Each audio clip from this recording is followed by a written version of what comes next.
Hey, this is Ryan, and I'm a therapist here at the Marriage and Family Clinic.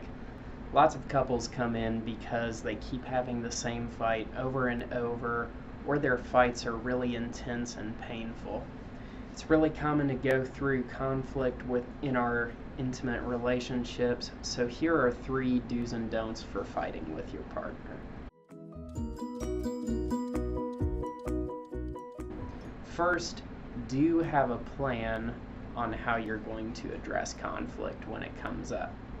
Maybe this looks like agreeing that each person has 5 to 10 minutes to talk about where they're coming from, and then you take a half hour or so to cool off before you come back together. You want to agree on the structure of this ahead of time, though, because otherwise you'll start fighting about how you're going to have the fight. You might agree that we need to take a break, but one person is thinking 5-minute break and the other person is thinking I need a couple days. So you want to agree ahead of time on that. Don't get loud or call names. If you raise your voice or find yourself getting mean with your partner, they'll either shut down or disengage, or they'll match your meanness and get defensive. And both of those are going to lead to you feeling deadlocked and like you're having the same fight over and over and over. Second, do talk about what you're feeling. Talking about the facts of the fight is going to leave you in gridlock. Say you have a fight about money. The fact is that we have to make the car payment this month, but my partner doesn't want to talk about it. Instead of fighting about the payment and talking about it, say things like, hey, I've been feeling really anxious about the finances this month and I'm really wanting to talk about the car payment to help out with that.